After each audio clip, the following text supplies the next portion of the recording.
महिला मंडळ, जेवढं सासा जेवढं प्रेम म्हाताऱ्यानं तुम्ही पोरीवर करता तेवढं सुनवर करा. आणि सुनांना सांगतो जेवढं प्रेम आईवर करता तेवढं सासूवर करा. लक्ष्मी तुमच्या घरी पाणी भरल्याशिवाय राहणार नाही. सर्वाभूती सारखं प्रेम ठेवा, पण आपलं प्रेम. आणि एक सांगतो सासांना, गल्लीतल्या बाया घरी गप्पा मारायला आल्यावर सुनाच्या नावाने खडं फोडायचं नाही. माझी सून अशी ग बसायचं, उलट फिरायचं. बाया आले माझी सून आहा हा हा हा जगातच एक नंबर. माझ्या सुनाला तोड नाही आणि 3 दिवस मैत्रीला चियाच नाही. पण एक ना एक दिवस सुधारल्याशिवाय राहणार नाही. आणि सुना, तुम्ही एक वाक्य चित्त देऊन ऐका. जर तुम्ही तुमच्या सासूला आई मानणार तर तुमच्या जीवनात आनंद येणार. आणि जर तुम्ही तुमच्या सासूला त्रास देणार, तुमच्या माहेरात तुमची भावजे तुमच्या आईचा काटाच काढणार. बघा, टाळ्याच वाजविले भाऊ आता, आणि वाजविल्याच पाहिजे. हे खरं तत्व आहे. त्याच्यामुळं घरामध्ये एक विचार ठेवा. पण लय म्हातारे आगाव. मला एक परवा म्हातारे भेटले. मला आजीबाई कस काय चालू आहे पोराचा संसार? वाटोळा झाला, वाटोळा. मला पोराचं का पोरीचं? पोराचं. मला का? सुनबाई लय बेकार. मला तुला काय दगड घालती काय? नाही बसती खटाव. आणि मी म्हणलं सुनबाई खटाव बसून काय करते? टीव्ही बघते, टीव्ही. मी म्हणलं बघू दे ना, पण मला जी मालिका बघायची ती बघूनच देत.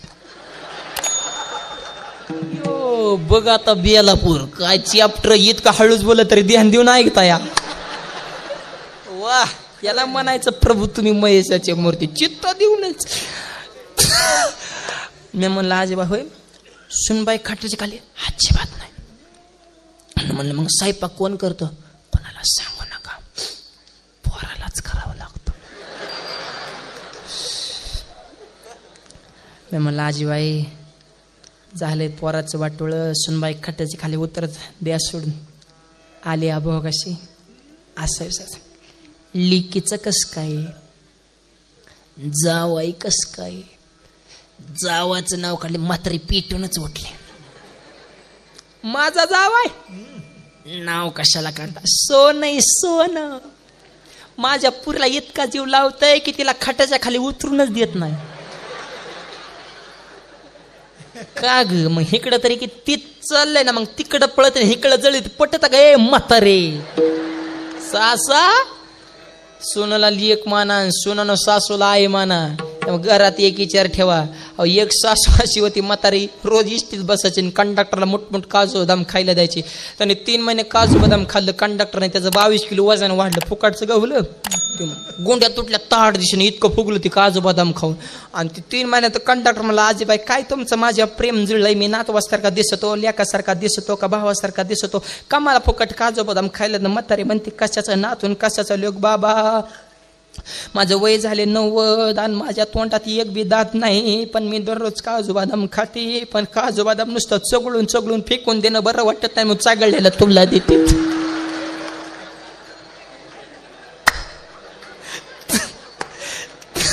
त्याने चालू इशीला उडी टाकली, जाळ झाला. मला नोकरीच लग असल्या म्हाताऱ्या खलास. सुना बिले चॅप्टर. एक सुनबाई इष्टीत बसली, सुनबाई. आणि तिने 3 पोरं मांडवी घेतली. सुनबाईने 3 पोरं. कंडक्टर मला ताई गर्दी भरपूर आहे, बाजारचा दिवस आहे, पोरांची तिकट काढायच्यात, हापय का फुलय? मला काय कळा नाही. वय सांगा कुणाचं किती? 3 पोरं होती. ही सुनबाई म्हणली थोरल्याचं वय 6, मधल्याचं 5.5,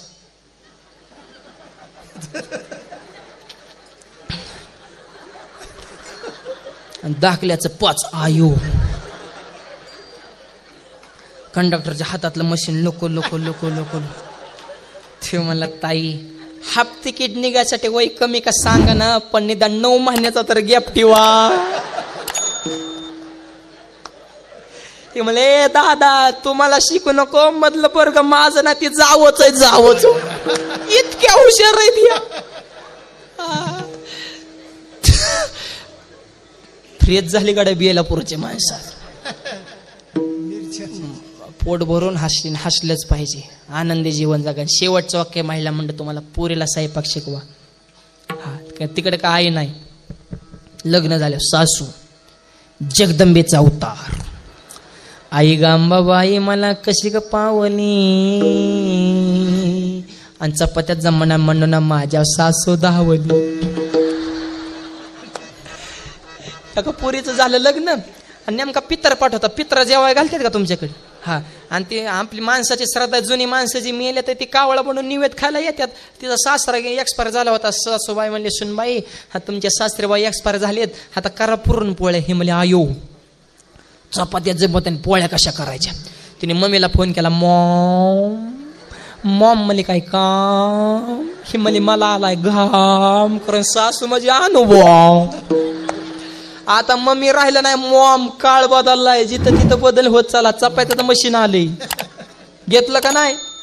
अय बचत गट घेऊन टाका की कवर पीठ मळीत वाजता. एवढंच मशीन आहे. उंडा ठेवला, मशीन दाबलं, चपाती भाजून बाहेर. आणि मी गेल्या वर्षी म्हणलं होतो आंघोळीचं मशीन येणार आहे, ते आता आणले. 1.5 लाख रुपये किंमत आहे मशीनचं आंघोळीचं. आला पाहुणा गावात करायची हो करायची घाला मशीन मध्ये. पाहुणा मशीन मध्ये गेला, लाईटच गेली.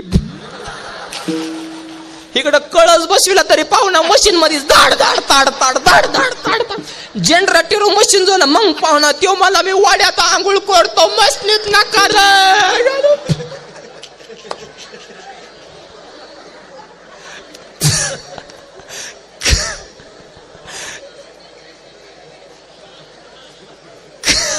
कुठं बदल करा हेच माणसाला कळालं. जिथं तिथं बदल. तशी ती म्हणली मॉम म्हणली घाबरू नको काय काम. म्हणले सासू म्हणते पोळ्या कर. मग कर ना. येतोच नाही म्हणले मीच सांगते. मोबाईलवर पोळ्या शिकले होत्या का? आधी म्हणली किचन घुलीत येऊ नको ना, आता मोबाईलवर पोळ्या शिकते. डाळ गोळ तेल मीठ आई सांगा. पोरगी लिस्ट गोळा. पुरीने लिस्ट गोळा केली. पुरीचा मोबाईल झाला स्विच ऑफ. तिला मेळच लागा ना. आता कणकीत पुराण घालायचं का पुराणात कणिक घालायची? त्याला सिस्टीम आहे कोणत्या गोष्टीला. आधी रोपावली मग कीर्तन आहे तसं आहे ना. पण तिला मेळच लागा ना. पोळ्यात जमाना. वाकडे तिकडे चपात्याच बनवल्या. भाजी करा बसली. कांदा मीठ मिरची जिरी मोहरी लसूण कोथिंबीर कशाचा अंदाज नाही. इतक्याच मिरच्या वाटल्या. अगं मरण ना खाणारा. पर मीठ एवढं लय झालं. तेवढंच मीठ, तेवढीच मोहरी, तेवढीच मिरी. आग पडून मरण ना एवढ्या मिऱ्या टाकल्या. आणि भाजी तयार झाली. तिचा सासरा आलता कावळा बनून निवेद खायला. त्याने एवढ्या मिरच्या टाकलेलं बघितले की कावळा उडून गेला. तेव्हा मला निवेद नगन पोळ्या नग मला जाळ झाला. मरण असला निवेद खाऊन. मला कावळा गेला उडून. ते मला नको बाबले. सासरा थांबलाच नाही. रिपीट. आणि ती म्हणली स्वयंपाक इज रेडी. सासू किचन खुलीत. सासूनी भाजीचा कलर बघितला. म्हाताऱ्या तर एवढ्या हुशार असतात त्या बाबतीत. तिने भाजीचा कलर वरनच क्वालिटी ओळखली. म्हातारी म्हणली मला भूकच नाही. आपल्याला तिला माहित होतं कावळा जे अर्धे जातोय तर आपलं काय खलासच होईल म्हणली नगच.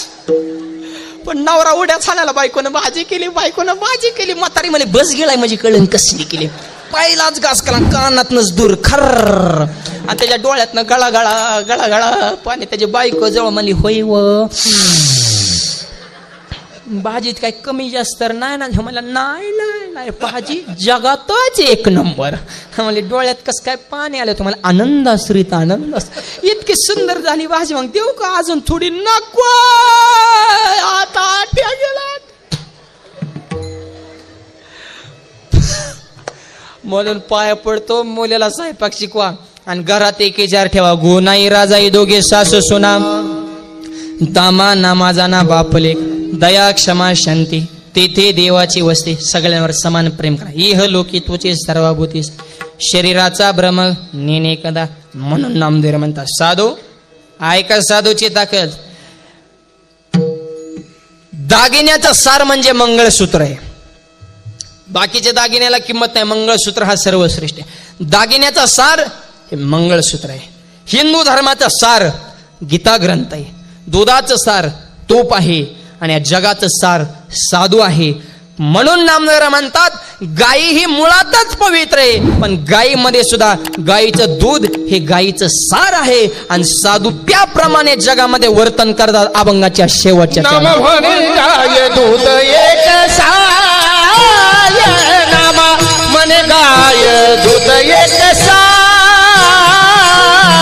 मने गाय दूध एक साय. मने गाय दूध एक साय.